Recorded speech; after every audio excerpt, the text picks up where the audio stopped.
அனைவருக்கும் வணக்கம். ஐயா, வாழ்க இசையுடன் அப்படின்னா என்னங்க ஐயா? என்ன அர்த்தங்க? கொஞ்சம் சொன்னீங்கன்னா நல்லா இருக்குங்க. நன்றிகள் ஐயா. வாழ்க இசைவுடன், வாழ்க நிறைவுடன். அனைவருக்கும் ஆத்ம வணக்கங்கள். வாழ்க இசைவுடன் என்று நாம் ஒருவரை சந்தித்து அல்லது நினைத்து அல்லது ஒருவரோட உரையாட துவங்கும்போது அல்லது ஒருவரை பார்த்த அடுத்த கணமே நமக்கு மனதில் தோன்றுகிறது என்றால் நாம் அவரோட உறவாடும் பொழுது அந்த உறவாடல் வெறும் உரையாடலாக இல்லாமல் நம் எந்த நோக்கத்திற்காக அவரோடு தொடர்பு கொள்கிறோமோ அந்த நிகழ்வு இசைவாக, அதாவது நாம் எந்த நோக்கத்தோடு துவக்குகிறோமோ அல்லது அவரை சந்தித்திருக்கிறோமோ அல்லது பேசுகிறோமோ அந்த நிகழ்வு இனிதே நாம் நினைத்தபடி நடப்பதற்காக இந்த ஒரு தற்கருத்தேற்றத்தை நமக்கு நாமே நினைவுபடுத்திக் கொள்கிறோம். அதை அடுத்தவர்களுக்கும் நாம தெரிவிக்கிறோம். சாதாரணமாக நம்ம எல்லாரையும் பார்த்தோன்னே முதல் வார்த்தை என்னன்னா வணக்கம் தெரிவிப்பது நம்முடைய மரபு. அதான் வணக்கம் என்பது என்னன்னா நாம் அவருடைய கருத்துக்கு மதிப்பளித்து அவரை வணங்குகிறோம் அப்படின்ற பொருள். வாழ்க இசைவுடன் அப்படின்னும் போது நாம் இப்போ இங்கே பேச்சை துவக்கிறோம். இந்த பேச்சை துவங்கி இந்த பேச்சை துவக்கி முடியும் கட்டத்தில் இந்த பேச்சை நம்ம சுமூகமாக, இதமாக, இணக்கமாக, இயல்பாக, இயற்கையாக நம்ம நோக்கத்தை நிறைவேற்றத்தக்கதோடைய நம்ம இந்த பேச்சை முடிப்போம். வெறும் இந்த இசைவுடனே வாழ்க்கை இசைவுடன் வெறும் பேச்சுக்கு மட்டுமே இல்லை. காலையில் எழுந்த உடனே முதல் தாட், முதல் நினைப்பு, முதல் எண்ணமாக வாழ்கிறேன் இசைவுடன், வாழ்கிறேன் நிறைவுடன் என்று ஒரு தற்கருத்தேற்றத்தை நமக்கு நாமே சொல்லிக் கொள்ளும்போது வெறுமனே சொல்லாமல் நம்ம உருவத்தை பார்த்தவாறே மனத்திரையில 2 கைகளையும் கண்கள் திறக்கத்துக்கு முன்னாடியே, தூங்கி எழுந்திருக்கும் முன்னாடியே, கண்கள் திறப்பதற்கு முன்னாடியே 2 கைகளையும் உலர்த்தி கண்கள் மீது ஒற்றி கைகளை எடுத்து சிரித்து கொண்டே மகிழ்ச்சியா நம்ம உள்ளங்கையில் நம்ம உருவத்தை பார்த்து கொண்டு வாழ்க இசைவுடன், வாழ்க நிறைவுடன் என்று நாம் சொல்லிக் கொள்ளும்போது அடுத்து நாம் எழுந்ததிலிருந்து அடுத்த கணத்திலிருந்து எழுந்த கணத்திலிருந்தே நாம இன்று இரவு படுக்கும் வரை நம்முடைய அனைத்து எண்ணம் சொல் செயல்களிலும் அனைத்தும் இசைவாக, இயல்பாக நாம் நினைத்தவாறு நடக்கக்கூடிய சூழலையும் அல்லது அவ்வாறு நாம் எதிர்பார்த்தது நடக்காத போது அந்த சூழலை எதிர்வினையின்றி ஏற்றுக்கொள்ளுகிற ஒரு மன உறுதியும் திண்மையும் கிடைக்கும்.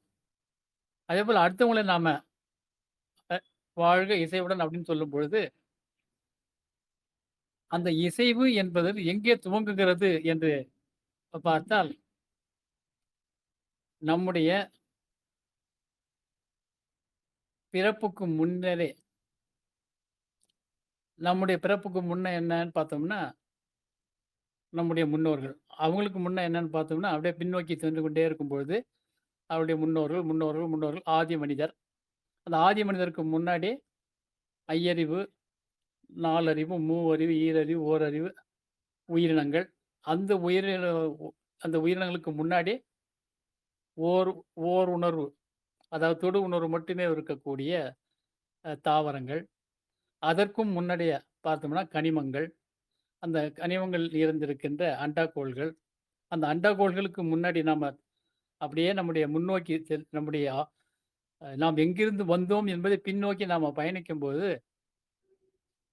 அந்த அண்டங்கள் எல்லாம் 5 பெரும் ஆற்றல்களான நிலம், நீர், நெருப்பு, காற்று என்பவற்றினுடைய கூட்டாகத்தான் இருக்கின்றன.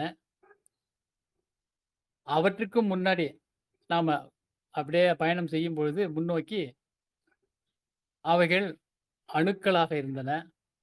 அணுக்களுக்கு முன்னாடி நுண்ணணுக்கள், நுண்ணணுக்களுக்கு முன்னாடி என்று பார்க்கும் பொழுது, அந்த நுண் அணுக்களிலும் வெளி இருப்பதாக முன்னோர்கள் அறிந்து சொல்லியிருக்கிறார்கள். அதையே இப்பொழுது விஞ்ஞானமும் நிரூபித்திருக்கிறது. எல்லாவற்றிலும் நாம் பார்க்கக்கூடிய எல்லாவற்றிலும் நுணுகி, நுணுகி, நுணுகி செல்லும் பொழுது, கடைசியாக மிஞ்சுவது வெளி. அதைத்தான் அண்மையில் கூட சில ஆண்டுகளுக்கு முன்னாடி பெரும் பொருட்செலவில விஞ்ஞானிகள் காட் பார்ட்டிகள் என்று ஒரு கண்டுபிடிப்பை கண்டுபிடித்து வெளிப்படுத்தியிருக்கிறார்கள். இதை நம் முன்னோர்கள் வெகு காலத்துக்கு முன்னரே சொல்லிவிட்டார்கள்.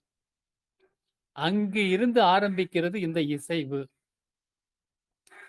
எப்படி என்றால், வற்றாயிருப்பு, பேராற்றல், பேரறிவு, காலம் என்கின்ற 4 திறன்களும் 4 தரங்கள். 4 தரங்கள் அங்க அடங்கியிருக்குது. எதுல? அந்த வெளியில. அந்த வெளி தன்னை இறுக்கிக் கொண்டு அசையும் பொழுது, அந்த அசைவு தான் நாம சொல்லக்கூடிய சக்தி என்று இப்ப நம்ம வழிபட்டுக் கொண்டிருக்கின்றோமே, உருவங்களை அமைத்து, இந்த உருவங்களை கழித்து நாம ஆண்டோர்கள் அன்றைக்கு சொன்னது என்னன்னா, சிவம், சக்தி.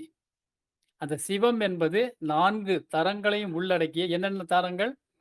வற்றா இருப்பு. ஏன் வற்றா இருப்புன்னு சொல்றோம்னா, இப்ப நம்ம பார்க்கிறோமே, இவ்வளவு பெரிய அண்டங்களும், இத்தனை லட்சோப லட்ச உயிரினங்களும் எல்லாம் எங்கிருந்து வந்ததுன்னா, அங்கிருந்து வந்திருக்கிறது என்கின்ற ஒரு புரிதலில வற்றா இருப்பு என்று சொல்லியிருக்கிறார்கள். அந்த வற்றா இருப்பு எப்படி இருக்கிறது என்றால், பேரறிவாக இருக்கிறது. வற்றா இருப்பு பேராற்றலாக இருக்கிறது. காலம் காலம்னா ஒரு குறிப்பிட்ட அந்த அதிர்வு பார்த்தோம்னா, ஒரே யூனிஃபார்மா அந்த அதிர்வு இருக்கிறதுனால தான் இந்த இயக்க ஆற்றல் வந்தது. இருப்பு ஆற்றல், அந்த இருப்பு ஆற்றல் அன்றைக்கு இருந்த மொழியில, அன்றைக்கு இருந்த புரிதல்ல சிவம்னு சொன்னாங்க. சிவம்னா நாம உடனே அந்த சிவ உருவத்தை எடுத்துக்கொண்டு இந்து மதத்தை நினைவுக்கு வரக்கூடாது. ஆக சிவம் என்பது மதங்களுக்கு அப்பாற்பட்ட ஒரு வார்த்தை. என்ன? இருப்பு ஆற்றல்னு அர்த்தம். சிவம் என்பது யாருக்கும் நம்பிக்கை இல்லை என்றால், அல்லது இது மத வார்த்தை என்று தெரிந்த என்ற புரிதல் இருந்தால், அதை விட்டுவிட்டு இருப்பு ஆற்றல் என்று எடுத்துக்கொள்ளலாம். சக்தி என்பதை இயக்க ஆற்றல். அதைத்தான் ஆங்கிலத்தில நாம என்ன சொல்றோம் சயின்ஸ்ல கைனெடிக் எனர்ஜி, பொட்டன்ஷியல் எனர்ஜி. அந்த இருப்பு இயக்கம் அந்த இருப்பு இயங்கும்போது ஆரம்பித்தது பாருங்க, அங்க தாங்க ஆரம்பிக்குது இந்த இசைவு.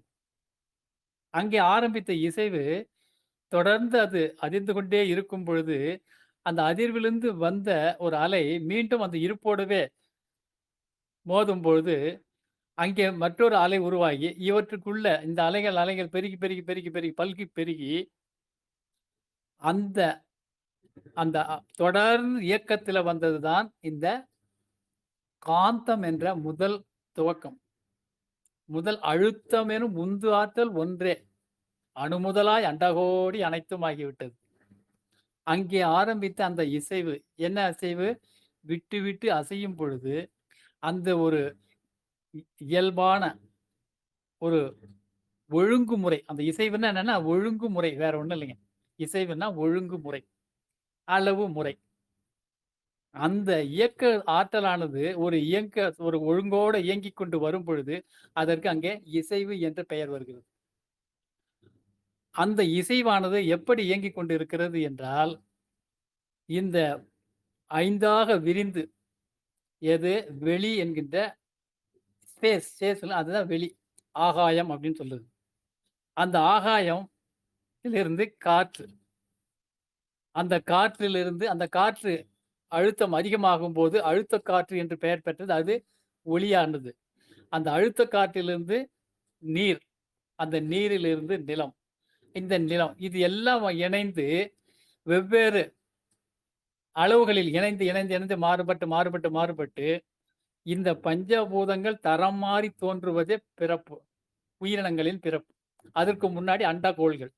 அப்ப அந்த அந்த அண்டக்கோள்கள் எப்படி இயங்கிக் கொண்டிருக்கிறது என்று பார்த்தால், இந்த இசைவு என்றால் என்ன என்று அங்கே நமக்கு விளக்கம் கிடைக்கும். அந்த இசைவு என்பது அந்த அண்டக்கோள்கள் ஒன்றோடு ஒன்று மோதிக்கொள்ளாமல், ஒன்றை விட்டு ஒன்று விலகாமல், அகலாமல் அணுகாமல் தீக்காய்வார் போல என்பார் வள்ளுவர். அதுபோல ஒன்றை ஒன்று மோதிக்கொள்ளாமல், ஒன்றை ஒன்று விட்டு விடாமல், ஒரு குறிப்பிட்ட வேகத்தில், குறிப்பிட்ட தூர இடைவெளியில், அந்த குறிப்பிட்ட வேகமும், அந்த குறிப்பிட்ட இடைவெளி இருக்குங்களா, அதுதாங்க இசைவு. அந்த இசைவு, அந்த அளவு முறை தான் உயிரினங்களில வரக்கூடிய, நாம உணரக்கூடிய, மெய்வாய், கண், மூக்கு, செவிகளிலே உணரக்கூடிய இன்ப துன்பம்.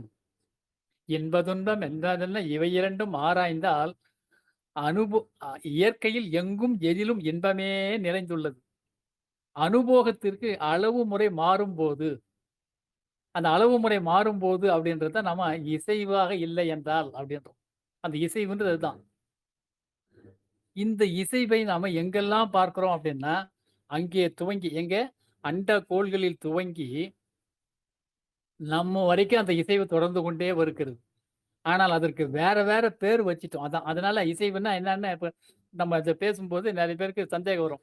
என்ன இவரு எல்லாரும் நெறைய வாழ்கன்ட்டு வேற என்னமோ நெறைய சொல்றாங்க.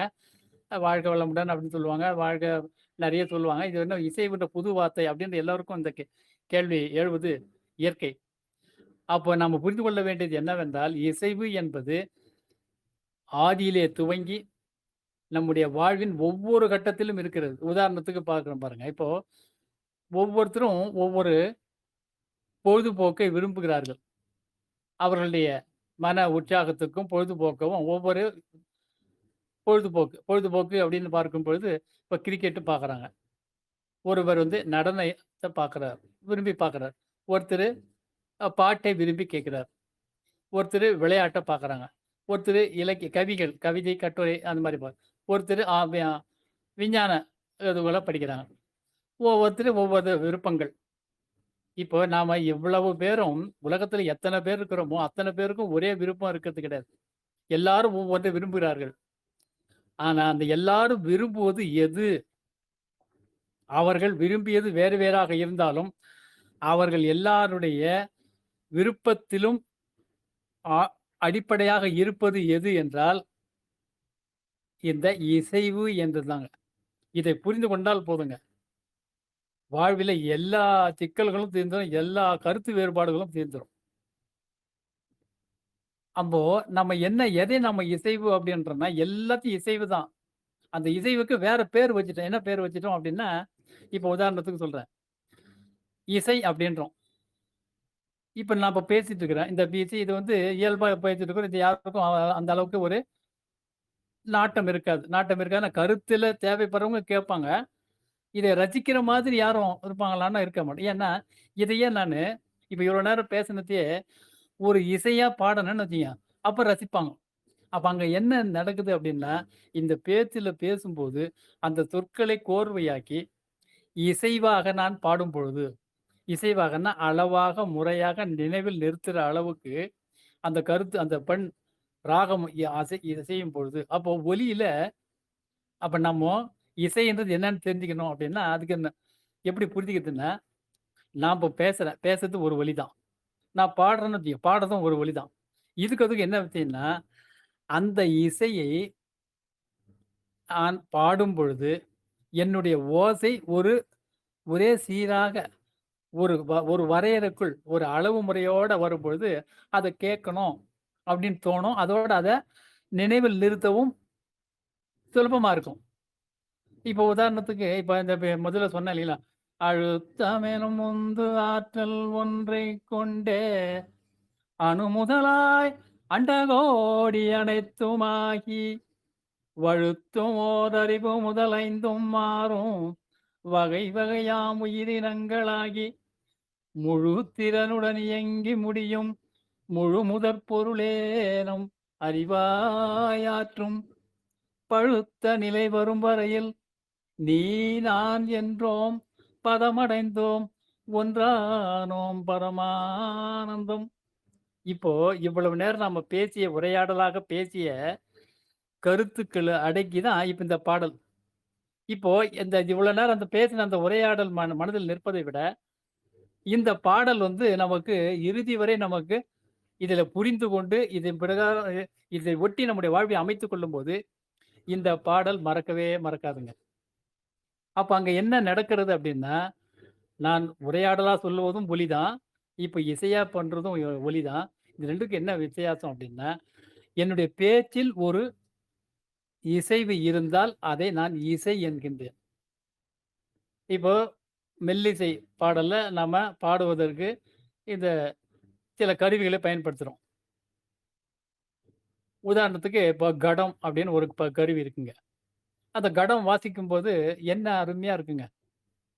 நல்லா அப்படியே நம்ம அந்த இசை பற்றிய ஞானம் இல்லைன்னாலும் கூட நம்மை அறியாமையே தான் ஆடாவிட்டால் தசையாடுன்ட்டு நம்ம ரசித்து கேட்குறோம். அந்த இசை எப்படி எப்படி நம்மால அதை ரசிக்க முடியுது அப்படின்னா, கடத்தை வாசிக்கும் கடம் என்பது வேற ஒன்றும் இல்ல. அந்த கடம் அந்த அந்த கருவியின் மூலம் நாம என்ன தெரிஞ்சுக்கணும் அப்படின்றதுக்காக சொல்ல வரேன். கடம்னா உடம்புன்னு அர்த்தங்க. இந்த உடலை நாம இசைவாக இயக்கும் பொழுது, எப்படி இசைவா? மெய்வாய், கண்மூக்கு, செவி என்கின்ற அறிவுக் கருவிகளையும் ஏன்னா, அந்த புலன்களின் மூலமாக இந்த உலகத்தை தொடர்பு கொள்ளும்போது நமக்கு ஒரு அனுபவம் கிடைக்குது. அந்த அனுபவத்திலிருந்து ஒரு அறிவு கிடைக்குது. என்ன? இது நல்லது, இது கெட்டது, இது சாப்பிட்டா உடம்புக்கு நல்லது, இத கேட்டா நம்ம அறிவுக்கு பயன்படும், இத பார்த்தா நமக்கு நல்லது, இதை சுவைத்தால், இதை முகர்ந்தால், இந்த மாரி ஒரு அறிவு கிடைக்குது. இதை கடந்து நாம நம்ம உடம்பை கடந்து அண்டவெளி, ஆகாயம் இவற்றைக் பற்றி ஆராயும் பொழுது இயற்கை தத்துவங்கள் புரிகிறது. அப்ப இந்த உடலை நான் அந்த உடல் கருவிகளை மெய்வாய், கண், மூக்கு, செவி என்கிற அறிவுக் கருவிகளையும் நான் இத அனுபவிக்க வேணும்னா, வெறும் இந்த கருவிகள் இருந்துட்டா மட்டும் போதாது. அந்த கருவிகளுக்கு உதவி செய்யக்கூடிய கைகள், கால்கள், எருவாய், கருவாய் இவையெல்லாம் தேவைப்படுகிறது. அவைகள் வந்து அனுபவக் கருவிகள்னு பேரு. இப்ப கை இருக்குன்னு வச்சுக்கங்க. கை ஏதாச்சும் ஒண்ணு எடுக்குதுன்னா, கைக்கு தெரியாது. இது நல்லதா, கெட்டதான்னு. ஆனா, அந்த கையில இருக்கிற தோல் என்கின்ற புலன் உறுப்பு. அந்த உணர்வுக்கு தெரியும். ஓ! இது சில்லுன்னு இருக்கு. இது தொடக்கூடாது. இது சூடா இருக்கு. இது தொடக்கூடாது. அப்படின்னு அந்த அறிவு எது கிடைக்குது? அந்த அறிவை சொல்வது புலன். அதை எடுப்பது இந்த இந்த அறி அனுபவக் கருவின்னு சொல்றது. அதுவற்றின் மூலம் இந்த உடலை கடம் என்ற இந்த உடலை அளவு முறையாக இயக்கினால், நான் இன்பத்தை அனுபவிக்கலாம். அதே போல தான் நம்ம அந்த கடத்துல நம்ம தெரிஞ்சுக்கணும். என்ன? அந்த கடத்தை ஒரு அளவு முறையோட இசைக்கும் பொழுது, அதிலிருந்து ஒரு இனிமையான இசை கிடைக்கிறது. அந்த இசை எனக்கு மனதுக்கு தெம்பையும், உற்சாகத்தையும், அமைதியையும், ஆன்ம முன்னேற்றத்தையும் அளிக்கிறது என்கின்ற புரிதல். இப்ப நம்ம வெறுமனே இத்தன நாளா இசைய கேட்கறோங்க. அந்த இசைய கடத்த எத்தனையோ பேர் இதுவரைக்கும் இப்ப கேட்டுருப்பாங்க. யாராச்சும் இந்த புரிதலோட, இதோட ரசித்திருப்பாங்கன்னு சொல்ல முடியுங்களா? கடம் வாத்தியாருங்க. என்ன மாரி வாத்தியார் தெரியுங்களா? அருமையா இருந்ததுங்க. அப்படின்னு சொல்லுவாங்களே ஒழிய, அந்த கடம் எனக்கு என்ன சொல்லுது? அந்த கடம் தான் என்னுடைய உடம்பு. அந்த கடத்துல இருக்கிற அந்த அமைப்புகள், அந்த அமைப்புகளை நான் ஒழுங்கா என்னுடைய கையால இயக்கும் பொழுது, அதிலிருந்து வரக்கூடிய இசை போல என்னுடைய உடலையும், மனதையும், அறிவையும், ஆன்மாவையும் அறிவு புலன்களாலும், அனுபவ கருவிகளாலும் நான் பயன்படுத்தி வாழ்க்கையை இசைவாக வாழ்வேன். இன்பமாக வாழ்வேன். மகிழ்ச்சியாக வாழ்வேன். அமைதியாக வாழ்வேன். ஆனந்தமாக வாழ்வேன். மற்றவரையும் வாழ வைப்பேன். வாழ உதவுவேன். எனக்கும் எவர்க்கும் இப்போதும் எப்போதும் உடலுக்கும், மனதுக்கும் நன்மையே விளைவிப்பேன். என்கின்ற புரிதலோட நாம அந்த பாட்டை இதுவரைக்கும் எப்பவாவது கேட்டுருப்போமா? எந்த இசைக்கருவியாச்சும் எடுத்துங்க. எந்த இசைக்கருவியுமே நீங்க அளவு முறையா இயக்கும்போது இசை ஒழுங்கா இருக்கும். மீட்டலன்னா இசை கிடைக்காது. அப்போ என்னுடைய வாழ்க்கையிலும் நானு உடலையும், மனதையும், அறிவையும், புலன்களையும் நான் ஒழுங்காக பயன்படுத்தவில்லை என்றால் அளவு முறை அந்த ஒழுங்கு, அளவு முறை அப்படின்னு தான் ஒரே வார்த்தையில சொல்றோம். வாழ்க இசைவுடன். வாழ்க இசைவுடன் என்றால் அவை எல்லாமே அடக்கம். என்னுடைய எண்ணம், சொல், செயல்களில இசைவாக, என்னுடைய நோக்கத்துக்கும், என்னுடைய செயலுக்கும் இசைவாக, என்னுடைய இருப்புக்கும், என்னுடைய செயல்பாட்டுக்கும் இசைவாக, சூழலுக்கும் என்னுடைய எதிர்பார்ப்புக்கும் இசைவாக, இந்த மாரி இசைவு என்பது இல்லாத இடமே கிடையாது. அதேபோல ஒருவர் பட்டாசு கொளுத்துகிறார். அந்த பட்டாசு கொளுத்தும்போது அதுல வரக்கூடிய ஓசைய நாம இசைன்னு சொல்றதில்ல. அதை ஓசைன்றோம். இப்ப அதே ஒரு மெல்லிசை வாசிக்கிறான். வீணை, நாதம் இந்த மாரி அ கடம் இந்த மாரி எந்த எந்த நெறைய நமக்கு இசைக்கருவிகள்லாம் இருக்கு. இதிலிருந்து வரக்கூடிய மிருதங்கம், ஹார்மோனியம் இந்த மாரி எல்லா கருவிகளிலிருந்தும் நமக்கு ஒரு ஒலி வருது. அந்த ஒலிய வெறும் ஒலின்னு சொல்றதில்ல. அத என்ன சொல்றோம்? இசைன்னு சொல்றோம். அதே பட்டாசுலருந்து வர்ற ஓசைய சத்தம்ன்னு சொல்றோம். 2க்கும் என்ன வித்தியாசம்? இங்க இசை என்று எதை நாம் குறிப்பிடுகிறோம் என்றால், இங்கே எழுப்பப்படுகிற ஒலியானது என்னுடைய மனதுக்கு இதமாக இருக்கிறது. இந்த ஒலியை உணர்வதற்கு என்னுடைய உயிராற்றல் செலவு செய்து தான் நானு இந்த ஒலியையும் கேட்கிறேன், பட்டாசு ஒலியையும் கேட்கிறேன். ஆனா பட்டாசு ஒலிய கேட்கும்போது என்னுடைய உடல் அதிர்கிறது. அதனால நான் என்ன பண்றேன், என்னை அறியாமயே யார் பட்டாசு கொளுத்துறாரோ, அவரே என்ன பண்றாரு, அடுத்த கணமே காத மூடிக்கிறார். ஏன்? அந்த ஓசைய அவரால கேட்க முடியாதுன்னு அவருக்கு தெரியும். தெரிஞ்சே அந்த தப்பு பண்றார். அந்த பட்டாசு கொளுத்துனா அந்த சத்தத்த கேட்க முடியாதுன்னு தெரியும். அந்த புகை வந்து துர்நாற்றம் அடிக்குதுன்னு தெரியும். சுற்றுச்சூழல கெடுக்குதுன்னு தெரியும். எல்லாம் தெரிஞ்சே அத கொளுத்திட்டு, காச கரியாக்கிட்டு, காத மூடிக்கிட்டு தல தெறிக்க ஓடி வர்றாரு. அப்ப அவரு கொளுத்தவும் தேவையில்ல, தல தெறிக்க ஓடவும் தேவையில்ல. இங்கே தான் வாழ்க்கை முரண்படுகிறது. என்னுடைய நோக்கம் என்ன? மகிழ்ச்சியா இருக்கணும், சந்தோஷமா இருக்கணும். அதுக்கு நான் என்ன பண்ணணும்? அத செய்வத விட்டுட்டு, பட்டாசு கொளுத்திட்டு, அடுத்த கணமே காத மூடிக்கிறோம். அதே ஒரு இசை அரங்குல உட்காந்துருக்கிறோம்னு வச்சுக்கங்க. இசை அரங்குல இசை கேட்கணும்னு தான் போறோம். யாராச்சும் காத மூடிட்டு இருப்பாங்களா? ரசிச்சு கேட்பாங்க. அப்ப என்ன அர்த்தம்? அந்த இசைய கேட்கும் பொழுது எனக்கு என்னுடைய உயிராற்றல் குறைவா செயல்படுது. அளவோட செயல்படுது. ஆனா அதே பட்டாசு ஒலிய கேட்கும் பொழுது, என்னுடைய உயிராற்றல் அளவுக்கு அதிகமா விரயமாகுது. அதனால நான் என்ன பண்றேன்? காத மூடிக்கிறேன். அதுபோல தான் அசை. இப்ப நடனம் பார்க்குறோம்னு வச்சுக்கங்க. நடனத்தை பார்க்கும் பொழுது, நமக்கு ஒரு மன அமைதி கிடைக்கிறது. அதே நாம அந்த அசைவுல ஒரு ஒழுங்குமுறை இல்லாம, நம்ம பாட்டுக்கு தைய தக்கன்னு ஏதோ கைய கால ஆட்டின்னு பேசிட்டு ஏதோ இது பண்றோம்னு வச்சுக்கங்க. அந்த சமயத்துல நமக்கு அத கேட்கணும், அத பார்க்கணும்னு தோணாது. அதுபோல எல்லாவற்றிலும் நம்முடைய உண்பதிலிருந்து, நாம பேசுவதிலிருந்து, நம்ம வாழ்க்கையில செய்யிற எல்லாவற்றிலும் அளவு முறையை பின்பற்றும்போது, அது இசைவுன்னு பேர் வருது. விளையாட்டு.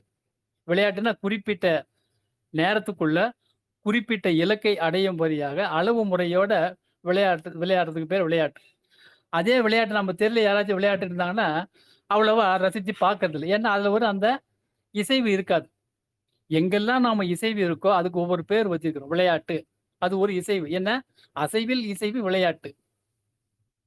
இப்போ ஓசையில் இசைவு இசை. இந்த மாரி ஒவ்வொரு இசைவிலும் நாம ஒவ்வொரு செயல்பாட்டிலும் பேரு தான் வேறையே ஒழிய, நாம ஒவ்வொருத்தரும் ஒவ்வொரு விரும்பினாலும், எல்லாரும் விரும்புவது என்னன்னா, வாழ்க்கையில இசைவு தான். ஒருத்தர் விளையாட்டு விரும்புறனாலும், அவர் இசை தான் விரும்புறார். ஒருத்தர் உணவ நம்ம ஒரு குறிப்பிட்ட உணவு விரும்புறோம்னா, அந்த சுவை. அந்த சுவைய ஒவ்வொருத்தரும் ஒவ்வொரு சுவை விரும்பலாம். ஆனா எல்லாரும் விரும்புறது என்னன்னு அடிப்படையில, அந்த சுவையில் இருக்கின்ற அளவு முறை. அந்த அளவு முறைய தான் நாம சுவைன்னு சொல்றோம். அளவு முறை தான் நாம இசைன்னு சொல்றோம். அளவு முறை தான் நாம விளையாட்டுன்றோம். அந்த அளவு முறை தான் நம்ம எல்லாமே வாழ்க்கையில நாம சிந்திக்கிற, சொல்லுகிற, பேசுகிற, பயன்படுத்துகிற, நாம விரும்புகிற எல்லாமே இசைவு தான். அதை நாம நினைவு வைத்துக் கொண்டால், நம்முடைய எண்ணம், சொல், செயல்கள்ல இசைவாக இருந்து கொண்டு, நாமும் இசைவாக இருந்து கொண்டு ஏன்னா இசைவுன்றது இதுதான் புரிஞ்சுக்கணும். மலர்களின் இப்போ ஒரு மாலைன்றோம். மாலை என்னதுங்க? பல மலர்களை அளவு முறையோட இசைவா கட்டி வச்சா அது மாலைன்றோம். அதே போல தான் நம்ம கவிதைன்றது என்ன? பல சொற்களை கோர்த்து அளவு முறையா அழகா அதை உச்சரிக்கும்போது அதை பாமாலைன்றோம். அது பூமாலை, இது பாமாலை. அப்போ நூல் அப்படின்றோம். நூல்ன்றது என்ன? பூன்னு ஊதுனா காத்துல பறக்கக்கூடிய ஒரு பஞ்ச நல்லா முறுக்கி நூலா கோக்குறோம். அப்போ பஞ்சு இசைவா இருந்தா அதுக்கு பேரு நூல். இசைவுன்னா அங்க என்ன அர்த்தம்? நாம புரிஞ்சுக்க வேண்டியது, பஞ்சு காத்துல பறக்கிற மாரி இருந்த பஞ்ச உறுதியாக முறுக்கி இருக்கிறோம்னு அர்த்தம். அப்போ நூலுன்னு எப்ப பேர் வருது? அந்த பஞ்சு இசைவானால் அதுக்கு பேரு நூல். அந்த இசைவாகும்போது அங்க என்ன மாற்றம் அங்க? உறுதி கிடைக்கிறது. அந்த உறுதின்றது என்னது? அளவாக, முறையாக. அந்த பஞ்சினுடைய அளவை ஒரு குறிப்பிட்ட அளவுல முறுக்கும் பொழுது, அது நூலாக பெறும். அந்த நூல் வெறுமனே இருந்தா நமக்கு பயன்படாது. அந்த நூலை நாம குறுக்கும், நெடுக்கும் அதை பின்னும்போது, அது ஆடை என பெயர் எடுக்கும். அந்த ஆடை எதுக்கு பயன்படுது? நம்ம போர்த்திக்க பயன்படுது. நம்ம உடையாக்க பயன்படுது. அப்ப அங்க என்ன கிடைக்குது நமக்கு? ஒரு பாதுகாப்பு. அதே நூல் தான், அது எனக்கு பாதுகாப்பையும், அழகையும் கொடுக்கும்போது அதுக்கு என்ன பேரு? ஆடை. இப்ப அதே நூல் வேறு வகையில இன்னும் கொஞ்சம் ஒரு குறிப்பிட்ட அளவுல ரொம்ப சிறப்பானது செய்யும்போது, சிறப்பு அதுல இன்னும் கொஞ்சம் மதிப்பு கூட்டும் பொழுது, அது வந்து நெறைய இப்போ பளபளக்கக்கூடிய ஒரு பட்டாடையாகவும், அல்லது இந்த ராணுவத்திலலாம் பயன்படக்கூடிய அளவுக்கு ஒரு வேறு பாதுகாப்பு கவசங்களாகவும், இந்த மாரி எல்லாம் நம்ம பயன்படுத்தும். அப்ப பாருங்க, பஞ்சு இசைவு இருந்தா நூலாகும். நூல் இசைவா இருந்தா துணியாவும். துணி இசைவா இருந்தா ஆடையாவும். ஆடையானா அழகு கிடைக்கும், பாதுகாப்பு கிடைக்கும். அப்போ இசைவு என்பது எதுக்கு எங்க இருக்குது? எல்லா வாழ்வில ஒவ்வொரு அசைவிலும் இருக்கு. சாப்பாடு சுவையா இருக்குன்னா என்ன? அந்த 5 சுவைகளும் இனிப்பு, கார்ப்பு, உப்பு, புளிப்பு, துவர்ப்பு, கசப்பு இவை 6 சுவைகளும் இசைவா இருந்தா அதுக்கு பேரு சுவை. இப்போ உணவுன்னா என்ன? என்னுடைய பசிய நீக்குகிற அளவுக்கு அதுல இசைவா இருந்தா, அந்த உணவு எனக்கு இசைவா இருந்தா அதன் பேர் எனக்கு உணவு. அந்த உணவு எனக்கு பசிய தீர்க்காம எனக்கு வேற ஏதாச்சும் என்னுடைய உயிருக்கு ஆபத்து ஏற்பட்டா அதுக்கு பேரு நச்சு. அப்போ அந்த பொருளே ஒரே பொருள் தான் எனக்கு இசைவா இருந்தா அது பேரு உணவு. இசைவு இன்மைன்னா அது நச்சு.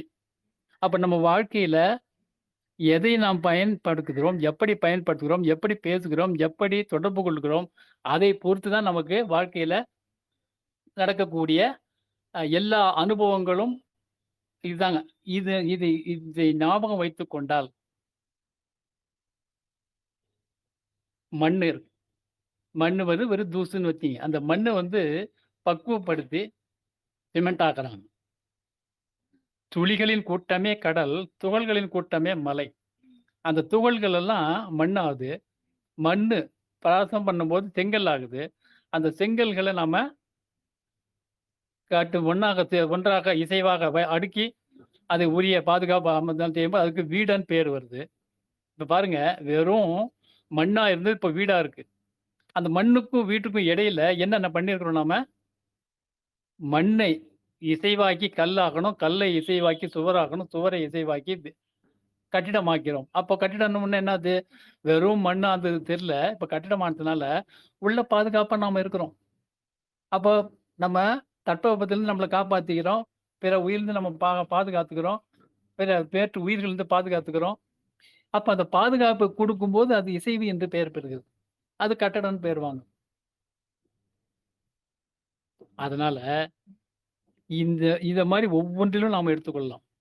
பஞ்சிலிருந்து நூலாகி, அது ஆடையாகவது அது இசைவு. ஒரு தானியம் நாம சாப்பிட்டு, நமக்கு உயிரை அளித்து, நம்மை வாழ வைக்கும்போது, அது ஒரு இசைவு. எல்லாமே இசைவு தாங்க. இப்போ ஒரு ஒரு கோலம் நேத்து 2 நாளைக்கு முன்ன கூட பேசியிருக்கிறோம். கோலம் என்பது இசைவு. அப்ப காலையில எழுந்த உடனே நானு இங்கே என்னுடைய வாழ்க்கையை இந்த புள்ளியில துவக்குறேன். இப்படியெல்லாம் பயணிப்பேன். பயணித்து என்னுடைய நாளை இனிதே முடிப்பேன். அப்படின்றது அந்த அந்த கோலம். அந்த எல்லாம் நாம இந்த வார்த்தையில இந்த கோணத்துல பாருங்க. எதை எடுத்துக்கொண்டாலும் அங்கே அளவு முறை இருந்தால் அது இசைவு. என்னுடைய நோக்கம் என்ன? இலக்கே குறியாக, இசைவே நெறியாக இருந்தால் அதுதான் இசைவு. எனவே அந்த இசைவை நோக்கி நாம பயணிப்போம். இசைவாக வாழ்வோம். இன்பமாக வாழ்வோம். மகிழ்ச்சி. இது குறித்து ஏதேனும் விளக்கங்கள் தேவைப்பட்டால் கூறலாம். மகிழ்ச்சி. நன்றி. இது மாரி நெறைய இருக்குங்க. இந்த இசைவை குறித்து இன்னைக்கு முழுக்க பேசலாங்க. ஏன்னா, இசைவு இல்லாத எதுவுமே கிடையாது உலகத்துல. நம்ம எல்லா துன்பங்களுக்கும் அடிப்படை காரணம் என்னன்னா, இந்த இசைவு இன்மை. அந்த இசைவுன்னா இதமாக, இணக்கமாக, இயல்பாக, அளவாக, முறையாக அதாங்க. அதுல இவ்வளோ உள்ளடக்கம் இருக்குது. மகிழ்ச்சி, மகிழ்ச்சி. நன்றி.